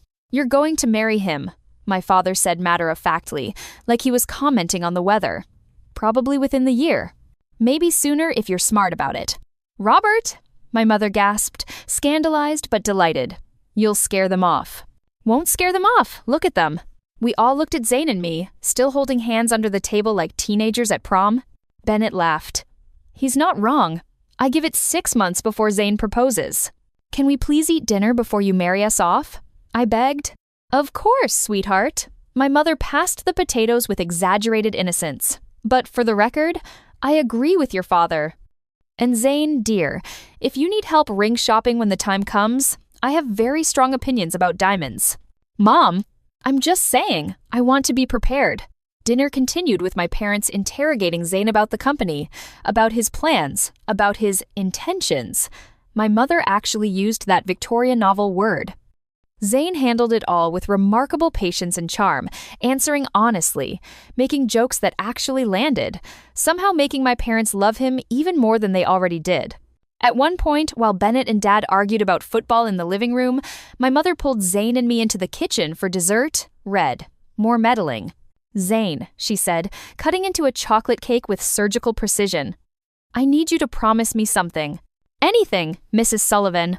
If my daughter tries to sabotage this relationship because she's scared, and she will, because that's what she does when she's afraid of being happy, don't let her. Mom, my face was on fire. I'm serious, Harper. You have a well-documented habit of running away from things that could make you genuinely happy because you're terrified they'll fall apart. You did it with your writing. You did it with your career. And you'll try to do it with Zane if he's not paying attention. I won't run, I said quietly, meaning it. Not from this. Good. But just in case. Mom turned back to Zane. Don't let her. She's worth fighting for, even when she doesn't think she is. I know, Zane said, his hand finding mine. And I will. Fight for her, I mean, always. My mother made a satisfied sound. I knew I liked you. Later, as we were leaving, my father pulled me aside while everyone else was already outside. You happy, kid? Yeah, Dad, really happy. Scared, but happy. Good. That's how you know it matters. He hugged me tight, and I remembered being 16, refinishing that desk together. But listen, he hurts you. I hurt him. That's the rule. Pretty sure Zane's bigger than you. I'll find a way. I know people. Outside, Zane took my hand as we walked to his car.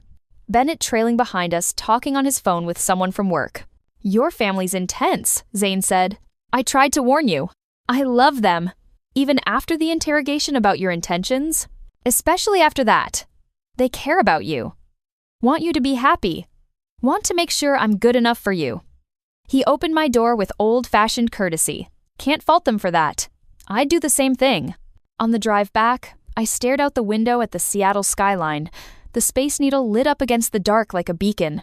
What are you thinking? Zane asked, his hand finding mine on the console. That 3 weeks ago, I was living at home with my parents, working a job I hated, going through the motions, and pretending I was fine. And now everything's different. Good different or terrifying different? Both. Mostly good, definitely terrifying. I squeezed his hand, but good. Back at the apartment building, we stood in the hallway between our two doors like we couldn't quite figure out where we belonged now. I should go, I said reluctantly, not meaning it. Let you get some sleep. Or, Zane said, pulling me closer by the hand. You could stay. We could watch a movie. You could steal all my blankets. I could make you breakfast in the morning. You're very persuasive. Is it working? I pretended to consider it. Will there be coffee? The good coffee. The kind you like. Extra shot, light foam. Then you've convinced me. We spent the night on his couch, ostensibly watching a documentary about deep-sea creatures, but mostly just existing together. I fell asleep with Zane's arms around me, and his heartbeat steady under my ear, and woke up at some point to him carrying me to bed. Show off, I mumbled against his shoulder. You love it. In his bed, I curled into his side like I'd been doing it forever. Zane? Yeah? Thank you. For what? For not giving up. On us. For waiting even when you didn't know if I felt the same way, for being patient with me. He kissed my forehead, soft and sweet. You're worth waiting for, Harper. You always were, you always will be. I fell asleep feeling safe and wanted, and love feelings I'd spent so long denying myself because I was too scared to reach for them. Chapter 6. The next 2 months were the happiest and most terrifying of my life. Freelancing turned out to be exactly what I needed, but also exactly what I feared. I picked up 3 more clients through Rachel's Connections, a nonprofit that needed grant proposals written by someone who actually understood narrative arc, a small publishing house that wanted engaging blog content, and a tech startup run by former English majors who needed someone to make their product sound less like it was written by robots having an existential crisis. I overhauled Bennett and Zane's website completely, turning their technical jargon into actual human language. Wrote a series of blog posts about healthcare data security that somehow made HIPAA compliance interesting or, at least, not actively boring. Helped polish their Portland pitch deck until it sang. But more than that, more than the client work and the steady paycheck, I was writing again. Real writing. The kind that mattered. I started with essays about being 28 and lost, about getting fired and falling in love, and learning that sometimes the worst thing that happens to you ends up being the catalyst for the best thing.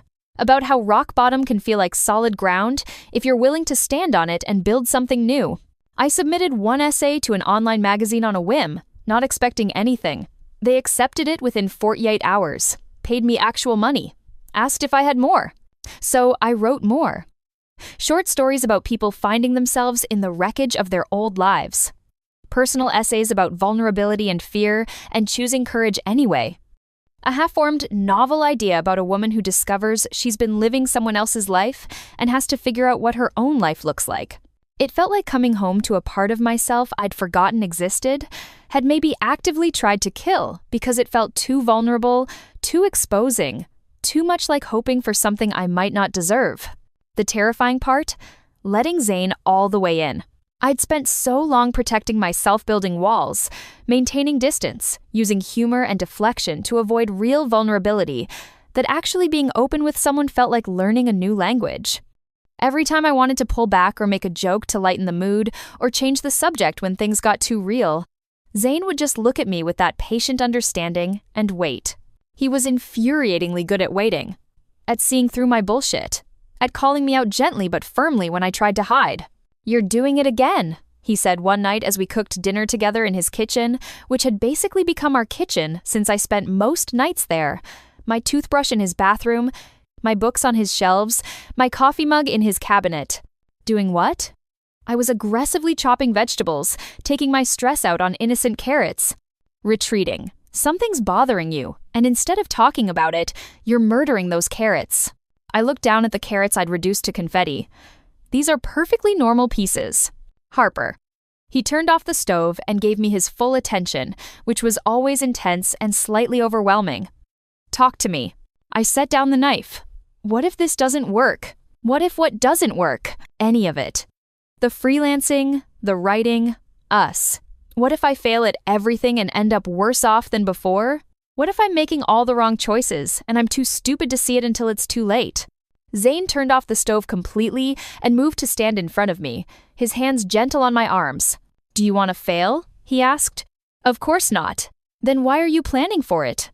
Why are you already writing the story where everything falls apart? I'm not planning for it. I'm just being realistic. Preparing for possibilities. Trying to protect myself.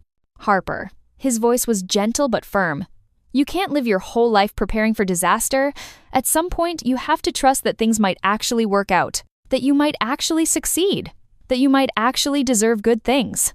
What if they don't work out? What if I don't deserve them? Then we figure it out. Together. We adapt, we pivot, we try something else. He cupped my face, forcing me to meet his eyes. But you can't preemptively give up because you're scared. That's not living. That's just surviving in slow motion. He was right, which was annoying. How are you so calm about everything? I asked, my voice smaller than I intended. I'm not calm. I'm terrified most of the time. The admission surprised me. Terrified the company will fail. That we'll lose everything we've built. That I'm making wrong decisions that'll screw over our employees. That you'll wake up one day and realize you can do so much better than a guy who eats cereal for dinner when you're not around to civilize him. Zane, but I do it anyway. Make the scary decisions, take the risks. Trust that things will work out, or that if they don't, I'll figure out how to fix them. His thumb brushed my cheekbone. Because the alternative is not trying, and that's so much worse than any failure. That's choosing death over life because you're afraid of getting hurt. I kissed him, pouring everything I couldn't articulate into it, gratitude and fear and love and trust all tangled together. When we broke apart, he smiled. Better? Getting there. At the 2-month mark, Rachel insisted on a double date her and Morgan, her girlfriend of 6 months, who I adored. Me and Zane. I need to properly vet this man, she declared over text. Make sure he's actually good enough for my best friend and not just coasting on being attractive and saying the right things. We met at a Thai restaurant in Capitol Hill, one of those places with string lights and mismatched furniture that was aggressively trendy, but actually had good food. Rachel and Morgan were already there, holding hands across the table and looking disgustingly happy. Harper! Rachel stood up to hug me, then turned to Zane with assessing eyes. And you must be the famous Zane. I've heard so much about you. All good things, I hope. Mostly. Rachel's eyes sparkled with mischief. Though Harper did mention you're a terrible dancer. That was one time, I protested. Bennett's birthday party. You stepped on 3 different people's feet in the span of one song. Zane had the grace to look embarrassed.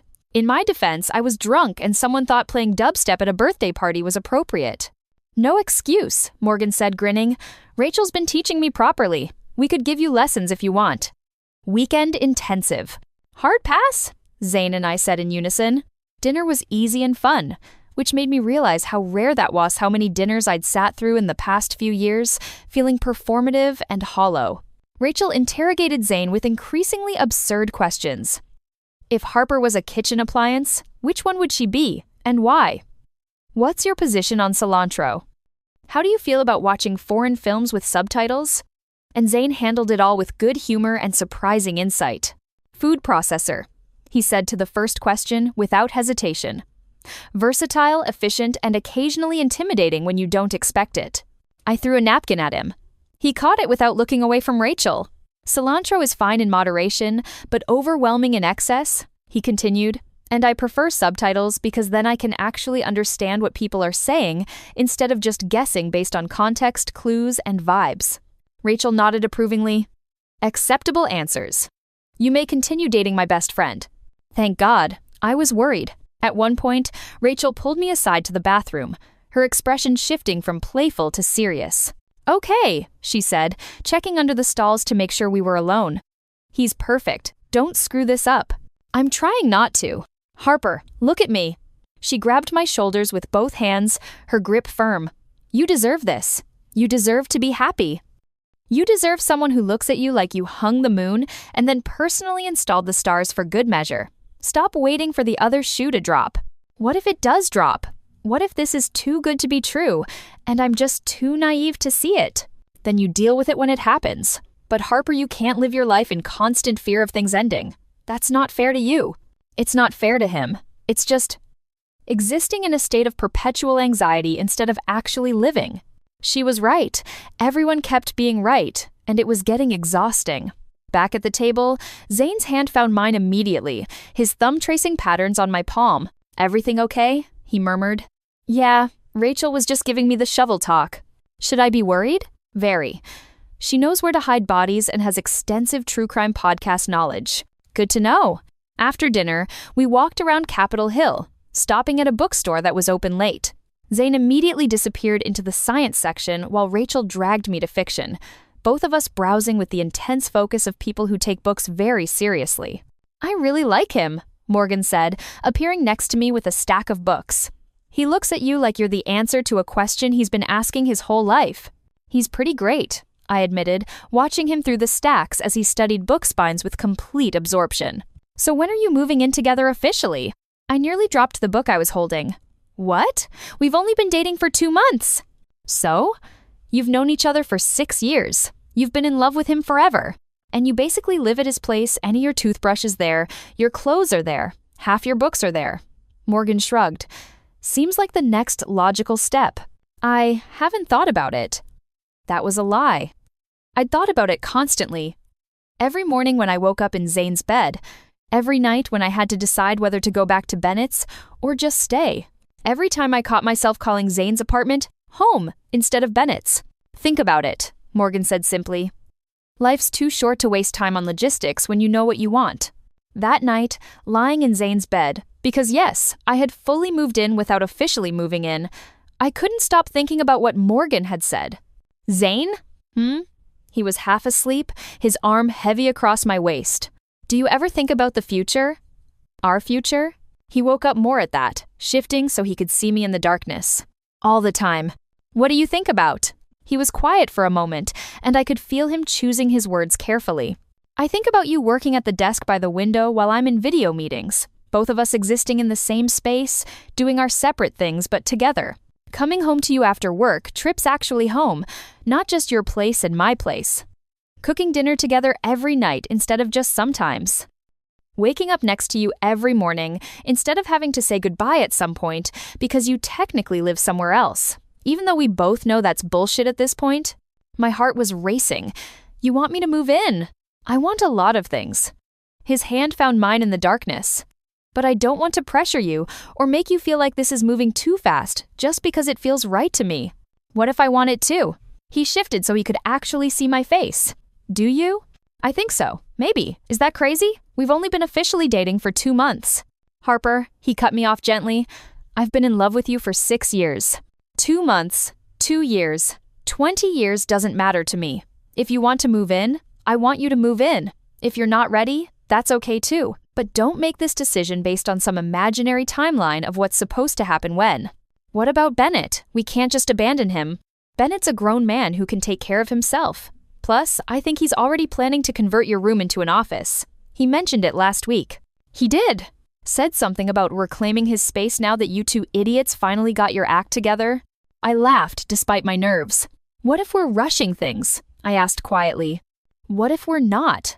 What if this is exactly the right pace for us, and everyone else's timeline is irrelevant?" He cupped my face. "Stop overthinking this.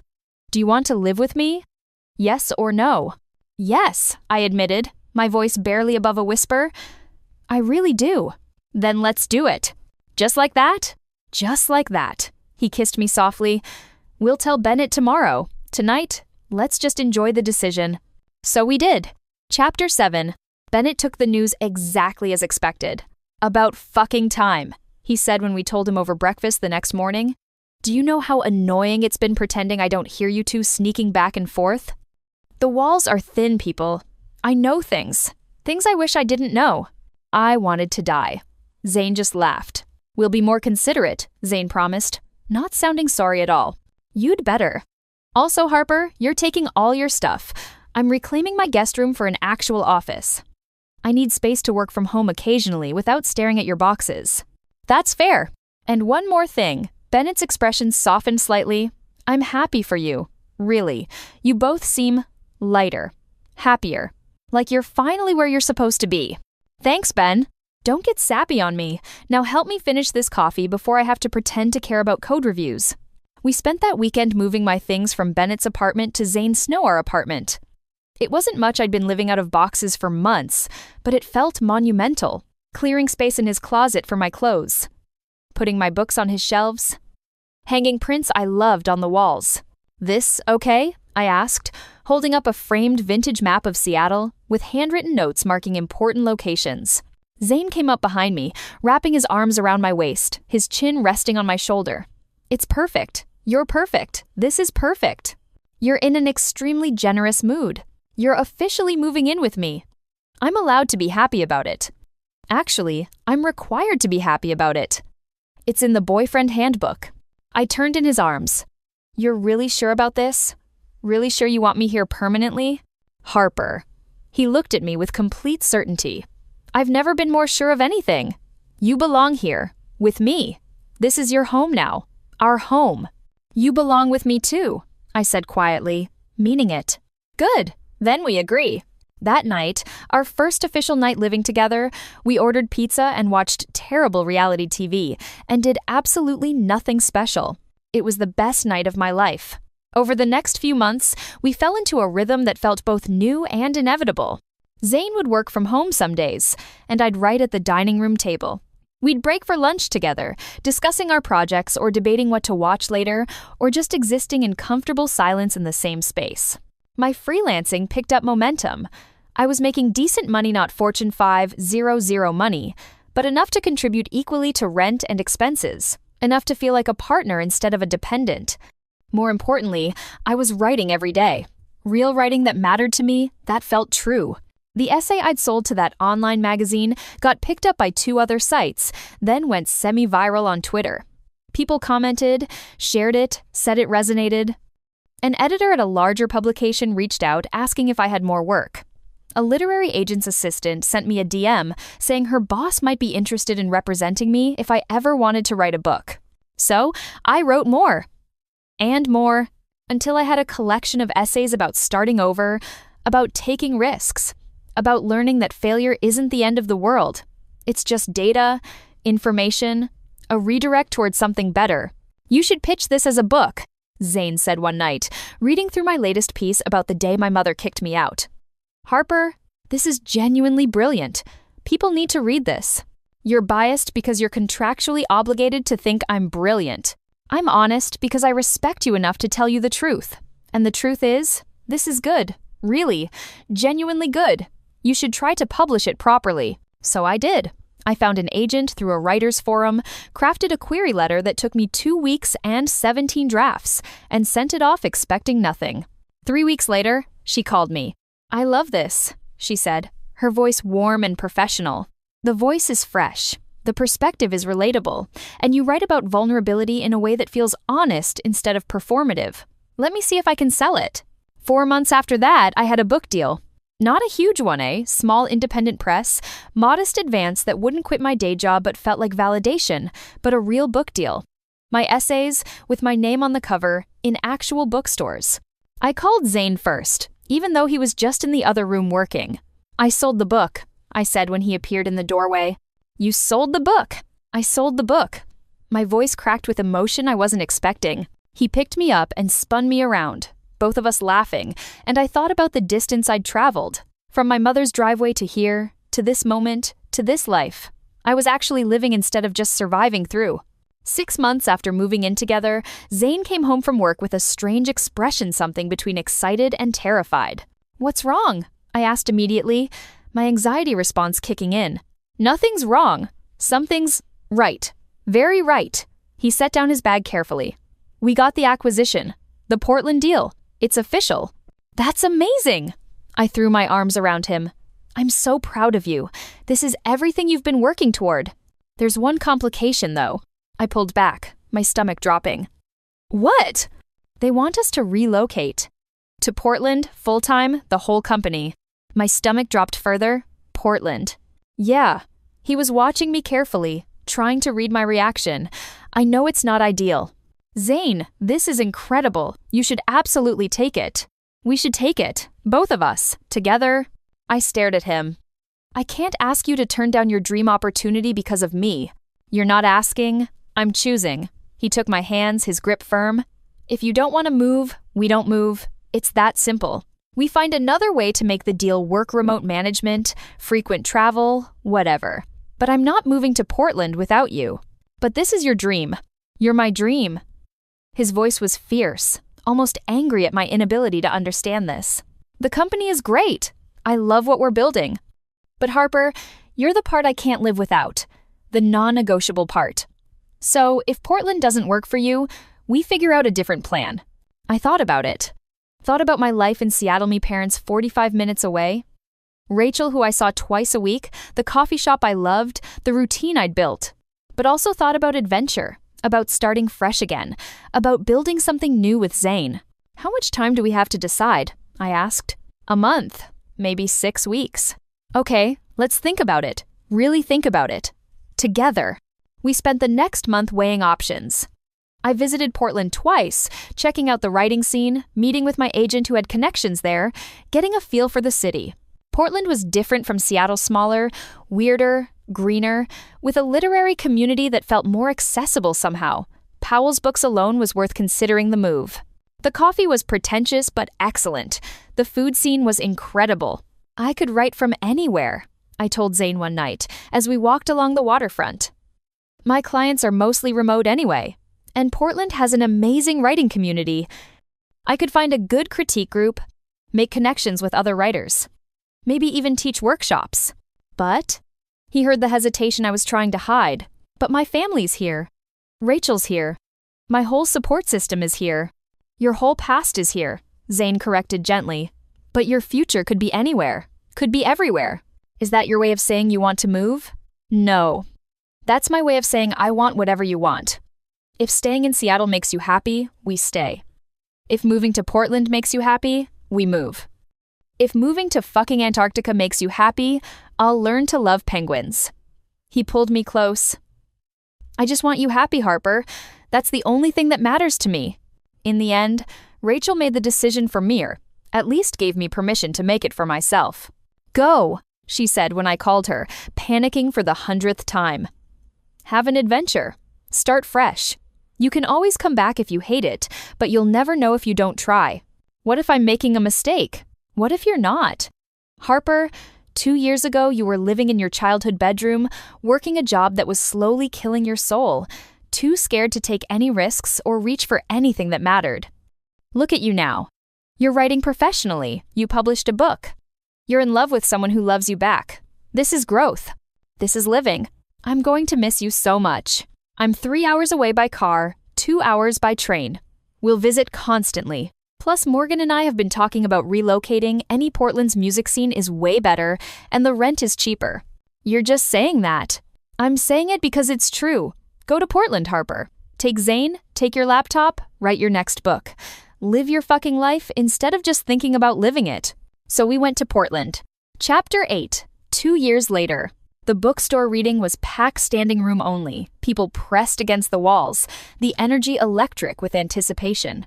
I stood backstage holding my debut essay collection, trying not to throw up from nerves despite having done this reading 17 times already on this book tour. You're going to be brilliant, Zane said, squeezing my hand. What if I'm not? What if I mess up the reading? What if no one actually likes it, and they're all just being polite? What if... Harper. He turned me to face him, his hands on my shoulders. You've been writing and revising this book for 2 years. It's gotten incredible reviews. It's on 3 bestseller lists. Everyone who's read it has loved it. You're going to go out there, read your favorite essay about the day your mom kicked you out, answer some questions, and sign books for people whose lives you've touched. That's it. That's it, I repeated, trying to believe it. That's it. He kissed my forehead. Now go be brilliant. I'll be right here when you're done. The reading went better than I could have hoped. People laughed at the funny parts about Bennett and my book club disaster. They got quiet during the emotional parts about fear and vulnerability. They asked thoughtful questions afterward about their own experiences with starting over, with taking risks, with choosing the uncertain path because the certain path was slowly suffocating them.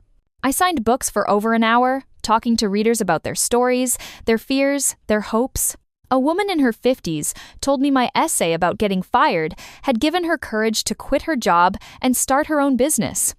A recent college graduate said my chapter about moving to Portland had inspired her to take a job across the country instead of staying safe at home. A man in his 30s, tears in his eyes, told me my writing about Zane had made him finally tell his best friend he was in love with him. Did he feel the same way? I asked. We're getting married next spring. His smile was radiant. Your book. It made me brave enough to try. By the time the reading ended, I was emotionally exhausted, but lighter somehow, like I'd shared something heavy and people had helped me carry it. Zane took me to dinner at our favorite restaurant, the one we discovered our first week in Portland, the one that made the best mushroom ravioli I'd ever had in my life. I'm proud of you, he said, raising his wine glass in a toast. I couldn't have done any of this without you. Yes, you could have, but I'm glad you didn't have to. We were halfway through dinner when he got that look on his face, the one that meant he was about to say something important and was nervous about it. What? I asked. Nothing. Just thinking about something. About what? He set down his fork with careful precision. Do you remember what your dad said, that first dinner when we told your parents about us? You'll have to be more specific. Dad said approximately 47 things, most of them embarrassing. He said he knew how this ended, that we'd probably be married within a year. My heart started beating faster. Yeah, he was wrong about that timeline. What if he wasn't wrong? Just off by a year or two? Zane reached into his pocket and my heart stopped completely.